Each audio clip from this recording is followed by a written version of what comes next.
Saudara-saudaraku, umat Tuhan, sahabat-sahabat Cornelius Media yang diberkati Tuhan, Shalom.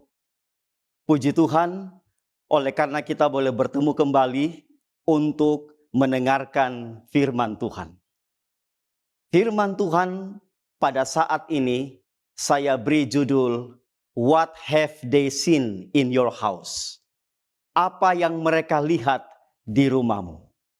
Saudara-saudaraku yang diberkati Tuhan, bila mana ada orang yang datang di rumah Anda, apa yang akan Anda perlihatkan kepada mereka? Atau apa yang mereka akan lihat di rumahmu?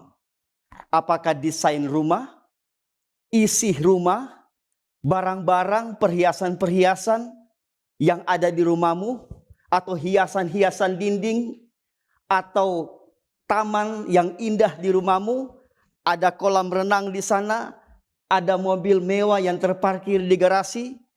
Apa kira-kira yang akan mereka lihat di rumahmu? Apa yang mereka akan ceritakan?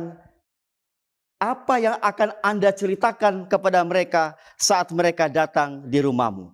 Saudara-saudaraku, sebelum kita datang melihat firman Tuhan, sesuai dengan judul pada saat ini, saya undang kita semua untuk berdoa. Kita berdoa.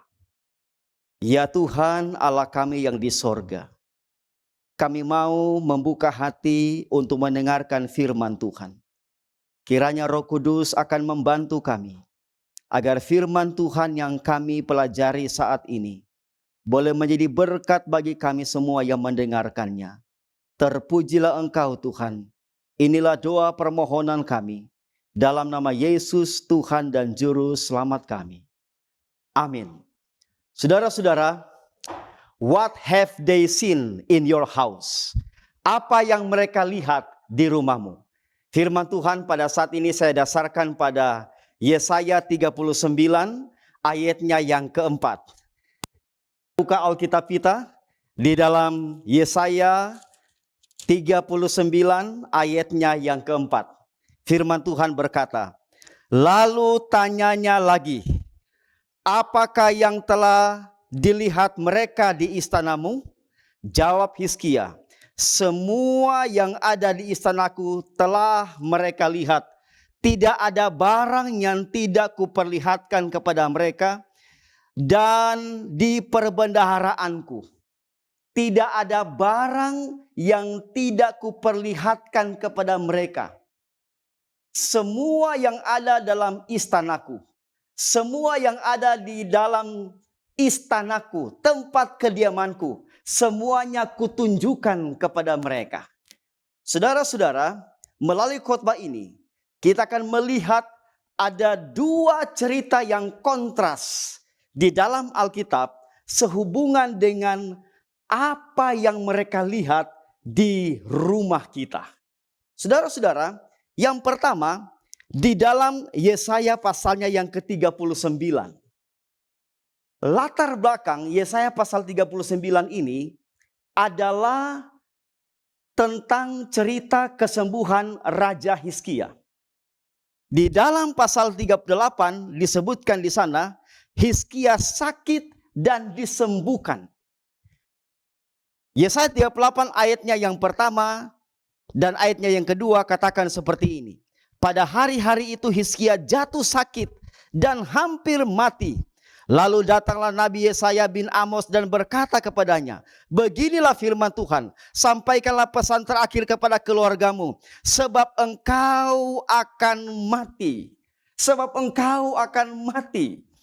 Dalam keadaan yang seperti ini, apa yang dibuat oleh Raja Hizkia? Di dalam ayat 2 dia katakan, Hizkia memalingkan mukanya ke arah dinding dan ia berdoa kepada Tuhan. Ia memohon, Tuhan, tolong saya, sembuhkan saya. Dan apa respons Tuhan? Di dalam ayat selanjutnya dia katakan, Tuhan memperpanjang usianya. Tuhan membuat ia sembuh kembali. Bahkan Tuhan di dalam ayat 5 dia katakan, Pergilah dan katakanlah kepada Hizkia, beginilah firman Tuhan Allah Daud, bapa leluhurmu, telah kudengar doamu dan telah kulihat air matamu. Sesungguhnya aku akan memperpanjang hidupmu 15 tahun lagi. Tuhan memberikan kesempatan kepada Hizkia dengan menambahkan usia atau umur 15 tahun lagi. Nah, di dalam ayatnya atau pasalnya yang ke-39 adalah lanjutan cerita dari Yesaya pasal 38. Di dalam ayatnya yang pertama Yesaya 39 dia katakan, pada waktu itu Meroda Baladan bin Baladan Raja Babel menyuruh orang membawa surat dan pemberian kepada Hizkia telah didengarnya bahwa Hizkia sakit tadinya dan sudah kuat kembali. Jadi Meroda Baladan bin Baladan Raja Babel mengirim utusan dengan membawa surat. Di dalamnya adalah sebuah ungkapan di mana ada syukur. Oleh karena sebelumnya raja mendengar bahwa Hizkia sakit tapi sekarang sudah disembuhkan. Di dalam ayatnya yang kedua dia katakan, Hizkia bersukacita atas kedatangan mereka. Lalu diperlihatkannya kepada mereka gedung harta bendanya, emas dan perak, rempah-rempah dan minyak yang berharga, segenap gedung persenjataannya, dan yang segala yang terdapat dalam perbendaharanya. Tidak ada barang yang tidak diperlihatkan Hizkia kepada mereka di istananya dan di seluruh tempat kekuasaannya. Utusan dari Babel ini, tujuan mereka datang ke Raja Hizkia adalah untuk mau menyaksikan bagaimana Tuhan telah memberikan kesembuhan, memberikan kekuatan, bahkan umur 15 tahun. Mereka mengharapkan cerita tentang Tuhan yang telah membuat dia sembuh dan kuat kembali. Tetapi gantinya Hizkia menceritakan tentang Tuhan. Hizkia menunjukkan semua yang ada dalam istananya. Dalam hal ini adalah emas, perak, gedung harta, rempah, minyak yang berharga, dan persenjataan. Semua ditunjukkan kepada utusan-utusan dari Babel ini. Nah, dalam keadaan yang seperti ini, apa yang dibuat oleh Tuhan? Tuhan mengutus Nabi Yesaya. Di dalam ayatnya yang kelima, Yesaya pasal 39, lalu Yesaya berkata kepada Hizkia, dengarkanlah firman Tuhan semesta alam. Sesungguhnya suatu masa akan datang bahwa segala yang ada dalam istanamu dan yang disimpan oleh nenek moyangmu sampai hari ini akan diangkut ke Babel. Tidak ada barang yang akan ditinggalkan. Demikianlah firman Tuhan. Sebagai akibat, oleh karena Hizkia menunjukkan materi-materi barang-barang yang ada di istananya, maka Tuhan mengatakan melalui Nabi Yesaya, semua barang yang ada di istanamu akan diangkut ke Babel. Saudara-saudara, seorang penulis namanya C.F. Burley menjelaskan di dalam Notes on the Hebrew Text of the Books of Kings halaman 142, dia katakan begini, kemasyhuran nama Tuhan telah menyebabkan tersebarnya berita tentang raja itu. Harusnya raja itu menceritakan tentang Tuhan, tapi dia gagal oleh karena adanya kesombongan, keangkuhan, dan sifat pamer. Kegagalan Hizkia. Kenapa ia gagal menceritakan Tuhan? Oleh karena adanya roh keangkuhan. Oleh karena adanya sifat kesombongan dan pamer diri. Alhasilnya kita tahu, Alkitab katakan, semua barang yang dia tunjukkan diangkut ke Babel. Saudara-saudara, mari kita lihat cerita yang kedua. Cerita yang kedua terdapat di dalam 1 Raja-Raja 10. Kita buka Alkitab kita. Dalam 1 Raja-Raja 10, ayatnya yang pertama hingga ayatnya yang ke-13. Saudara-saudara, di situ diceritakan ayat pertama, ketika Ratu Syeba mendengar kabar tentang Salomo berhubung dengan nama Tuhan, maka datanglah ia hendak mengujinya dengan teka-teki. Ratu Syeba, dia datang jauh-jauh ke Yerusalem untuk bertemu dengan Salomo. Saudara-saudara, ada dua alasan kenapa Ratu Syeba dari selatan ini datang ke Yerusalem menemui Raja Salomo. Alasan yang pertama adalah karena Ratu Syeba sudah mendengar bahwa ada seorang raja yang bijaksana, memiliki reputasi yang terbaik, dan Ratu Syeba ingin melihat langsung sejauh apa dan seperti apa kebijaksanaan.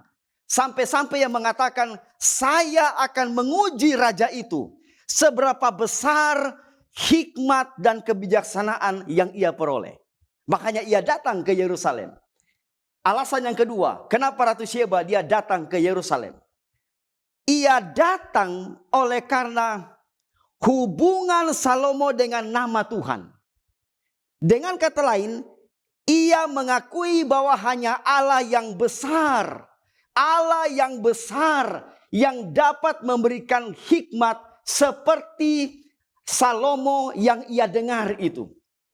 Jadi ia merasa penasaran. Itulah yang mendorong dia datang ke Yerusalem untuk melihat apakah Salomo ini seperti dia dengarkan? Dan siapa Tuhan yang besar itu, yang maha kuasa itu, yang mampu memberikan hikmat yang dimiliki oleh Raja Salomo. Itu yang ia ingin ketahui. Saudara-saudara, di dalam cerita selanjutnya, ayatnya yang keempat, 1 Raja-Raja 10 dia katakan begini. Ketika Ratu Syeba melihat segala hikmat Salomo dan rumah yang telah didirikannya, makanan di mejanya, cara duduk pegawai-pegawainya, cara pelayan-pelayan melayani dan berpakaian, minumannya, dan korban bakaran yang biasa dipersembahkannya di rumah Tuhan, maka tercenganglah ratu itu. Apa yang dilihat oleh Ratu Syeba di istana Salomo, di tempat kediaman Salomo? Yang dilihat oleh Ratu Syeba adalah yang pertama, makanan di meja. Yang kedua adalah cara duduk pegawai-pegawainya. Saudara, cara duduk pegawai-pegawai ini maksudnya sitting arrangement. Pegawai-pegawai raja dari tinggi sampai menengah dan yang lebih rendah lagi, diatur tempat duduk mereka dengan sedemikian rapi. Lalu apalagi yang dilihat oleh Ratu Syeba? Yang dilihat oleh Ratu Syeba adalah bagaimana cara pelayan itu melayani. Raja telah mengatur bagaimana sikap, bagaimana cara, bagaimana tata cara para pelayan-pelayan itu untuk melayani raja. Semua dilatih, semua dituntun, semua diarahkan dengan sebaik mungkin. Semua diatur dengan rapi. Yang berikut, apalagi yang dilihat, disaksikan oleh Ratu Syeba? Pakaian yang dipakai oleh pelayan-pelayan. Tentunya pakaian-pakaian dalam ini adalah merujuk kepada jubah-jubah yang diatur dengan sedemikian baik dan indahnya. Dan sangat menyentuh hati. Lalu yang berikut, adalah minuman raja yang disediakan. Semua itu disaksikan dan semua itu dilihat. Dan dia mengatakan bahwa semua itu diatur dengan sebaik dan benar yang membuat ratu itu terpukau. Namun saudara-saudaraku, lebih daripada makanan di atas meja yang dilihat, cara pelayan melayani, cara duduk pelayan-pelayannya, minuman raja, lebih daripada itu adalah Salomo memperlihatkan akan korban bakaran yang biasa dipraktekkan oleh raja di bait Allah. Jadi Ratu Syeba ini dibawa ke bait Allah. Di sana Raja Salomo menunjukkan kepada Ratu Syeba tentang korban-korban domba yang dipersembahkan kepada Tuhan. Di sana dia melihat tentang kemuliaan Tuhan. Di sana dia melihat bagaimana imam-imam melayani di Ka'bah. Dan pada waktu Ratu Syeba menyaksikan itu, dia benar-benar mengatakan, luar biasa Tuhanmu. Saudara-saudara, SDA Bible Commentary volume 2 halaman 780, dia katakan begini. Dalam jawabannya, ia hanya menyinggung sedikit saja tentang semua kemegahan dan bukti kemakmuran duniawi, dan memberikan penekanan utama pada pujian kepada Allah Salomo yang telah memberikan hikmat dan kemakmuran serta kemasyhuran yang telah menyebar ke seluruh dunia. Alih-alih memuji agen manusia, Ratu Syeba justru memuliakan Tuhan. Alih-alih memuji Salomo, katanya, Ratu Syeba memuliakan, memuji akan Tuhan yang telah memberikan hikmat, yang telah memberikan kemampuan, yang telah memberikan kemakmuran kepada Raja Salomo. Ratu Syeba gantinya memuji Salomo, dia memuji akan Tuhan. Dalam buku yang sama, SDA Bible Commentary halaman 780, dia katakan begini. Kunjungan Ratu Syeba ke Yerusalem telah menyebabkan pertobatannya.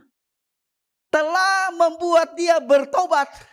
Oleh karena dia telah melihat kemuliaan Tuhan itu di tempat di mana Salomo tinggal. Dia bertobat. Dia menerima Tuhannya Salomo. Saudara-saudara, hal itu diperkuat oleh Yesus. Kita buka Alkitab dalam Matius 12 ayat 42. Mari kita buka firman Tuhan di dalam Matius 12 ayatnya yang ke-42. Apa kata Alkitab? Pada waktu penghakiman, ratu dari selatan itu akan bangkit. Yesus mengatakan, pada waktu penghakiman, ratu dari selatan itu, siapa dia? Ratu Syeba, akan bangkit bersama angkatan ini. Oh, Yesus memberikan jaminan bahwa ratu dari selatan, yaitu Ratu Syeba, oleh karena dia sudah mengunjungi Raja Salomo di Yerusalem, dia mengenal tentang Tuhan. Dan akhirnya ratu itu menerima akan Tuhan yang disembah oleh Raja Salomo. Saudara-saudara, Allah bermaksud agar banyak orang bertobat seperti itu. Israel ditentukan untuk membawa terang kepada dunia. Kenapa saudara? Firman Tuhan di dalam Yesaya 60. Kita buka kembali Alkitab kita. Yesaya pasalnya yang ke-60. Ayatnya yang pertama, dia katakan seperti ini. Bangkitlah, menjadi teranglah, sebab terangmu datang, dan kemuliaan Tuhan terbit atasmu. Sebab sesungguhnya kegelapan menutupi bumi, dan kekelaman menutupi bangsa-bangsa. Tetapi terang Tuhan terbit atasmu dan kemuliaannya menjadi nyata atasmu. Ayat 3 sebutkan begini. Bangsa-bangsa berduyun-duyun datang kepada terangmu. Bangsa-bangsa akan datang berduyun-duyun kepada terangmu, di mana Tuhan telah mengangkat Israel untuk menjadi terang Tuhan. Dan itu dibuktikan dengan peristiwa kunjungan Ratu Sheba. Saudara-saudara, Ratu Sheba datang dengan membawa teka-teki. Tetapi ketika dia kembali ke negerinya, selain dia puas, semua terjawab, Ratu Sheba membawa akan terang Tuhan ke negerinya. Kenapa saudara? Oleh karena Raja Salomo telah menunjukkan, telah menyaksikan semua tentang Tuhan yang telah memberikan kemakmuran dan berkat kepadanya. Bagaimana dengan cerita sebelumnya? Kenapa Raja Hizkia gagal? Harusnya Raja Hizkia harus sama seperti Raja Salomo. Utusan dari Babel itu harus kembali membawa kemuliaan Tuhan, membawa terang Tuhan. Tetapi Raja Hizkia gagal karena ada roh kesombongan. Karena ada roh keangkuhan. Ada selebrasi diri di sana. Diri yang ditonjolkan, diri yang diutamakan. Semua yang ditunjukkan adalah bersifat materi. Kalau saja kita boleh katakan saat ini, mungkin kita akan menunjukkan rumah mewah kita. Mungkin kita akan menunjukkan mobil mewah kita. Mungkin kita akan menunjukkan perhiasan-perhiasan yang kita miliki. Pangkat dan jabatan serta posisi kita. Semua itu akan kita tunjukkan, kita akan ceritakan. Tetapi sekali lagi saya mau katakan, kegagalan Raja Salomo oleh karena selebrasi diri. Oleh karena menonjolkan diri. Oleh karena materi yang dia miliki. Padahal semua itu sifatnya hanya sementara. Buktinya apa saudara? Ayat itu mengatakan dalam Yesaya pasal 39. Ayatnya yang ke-7. Semua yang ditunjukkan oleh Hizkia dijarah. Diangkut dan tidak menjadi miliknya lagi. Semua dibawa ke Babel. Saudara-saudara. Cerita ini mau menunjukkan kepada kita bahwa kita dipilih oleh Allah untuk menceritakan kepada dunia tentang Yesus. Kita harus menjadi terang kemuliaan Yesus. Yesus mengatakan dalam Matius 5, firman Tuhan di dalam Matius 5 ayat 14 dan ayatnya yang ke-16. Apa kata firman Tuhan? Matius pasal 5 ayat 14. Kamu adalah terang dunia. Kota yang terletak di atas gunung tidak mungkin tersembunyi. Demikianlah hendaknya terangmu bercahaya di depan orang, supaya mereka melihat apa Bapak Ibu? Perbuatanmu yang baik dan memuliakan Bapamu. Orang katanya boleh melihat terang. Boleh melihat perbuatan kita. Boleh melihat karakter kita. Agar orang-orang boleh memuliakan Tuhan yang kita muliakan. Saudara-saudara, demikian juga firman Tuhan di dalam Kisah pasal 13. Kisah pasal 13 ayatnya yang ke-37. Apa kata firman Tuhan? Kita buka Alkitab kita. Kisah pasal 13 ayatnya yang ke-37. Firman Tuhan berkata seperti ini. Ayatnya yang ke-47. Sebab inilah yang diperintahkan kepada kami. Aku telah menentukan engkau menjadi terang bagi bangsa-bangsa yang tidak mengenal Allah. Supaya engkau membawa keselamatan ke ujung bumi. Saudaraku, Tuhan sudah memanggil kita. Tuhan sudah menentukan kita untuk menjadi terang kepada siapa? kepada bangsa-bangsa. Saudara, saat orang datang ke rumahmu, apa yang akan engkau tunjukkan? Apakah kita akan mengalami kegagalan seperti Raja Hizkia? Kita akan menunjukkan barang-barang yang bersifat materialistik yang ada di rumah kita? Atau sebaliknya kita akan menunjukkan dan menceritakan tentang Tuhan yang sudah memberkati kita? Saudara-saudara, Tuhan menginginkan kita agar orang lain, agar tetangga kita, agar saudara-saudara kita boleh melihat Tuhan di dalam rumah kita. Boleh melihat Tuhan di tempat di mana kita bekerja. Boleh melihat Tuhan di kelas di mana kita belajar atau mengajar. Boleh melihat Tuhan di mana saja kita berada. Biarlah orang boleh melihat Yesus. Firman Tuhan yang terakhir dalam Yohanes pasal 12.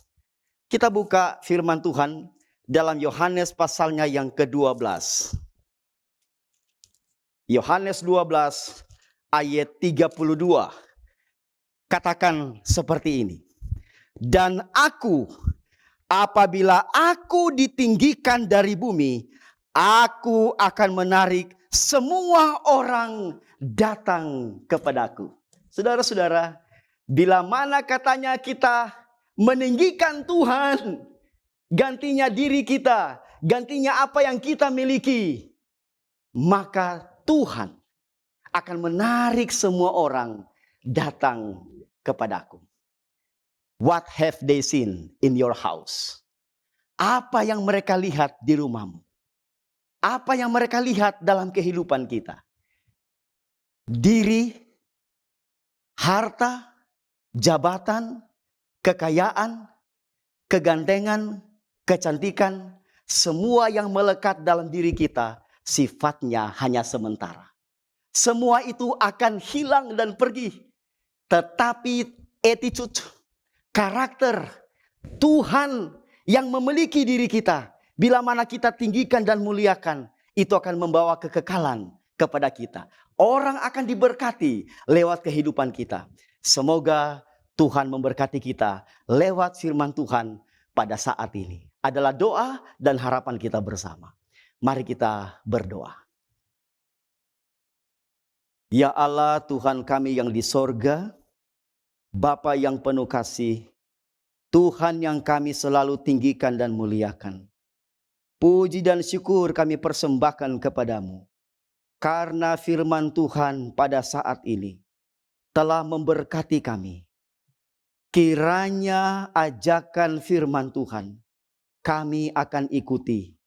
Di mana banyak orang dapat melihat Yesus dalam rumah kami masing-masing. Dalam kehidupan kami pribadi lepas pribadi. Agar mereka memperoleh keselamatan, kemuliaan Tuhan akan terbit juga atas mereka. Tuhan memberkati semua saudara-saudara, sahabat-sahabat yang menyaksikan dan mendengarkan firman Tuhan pada saat ini. Keluarga mereka, pekerjaan mereka, pergumulan yang mereka alami, masalah yang mereka alami, Tuhan akan menolong mereka. Terpujilah Engkau Tuhan. Inilah doa permohonan kami. Kami memohon berkat-Mu di dalam nama Yesus, Tuhan dan Juru Selamat kami. Amin.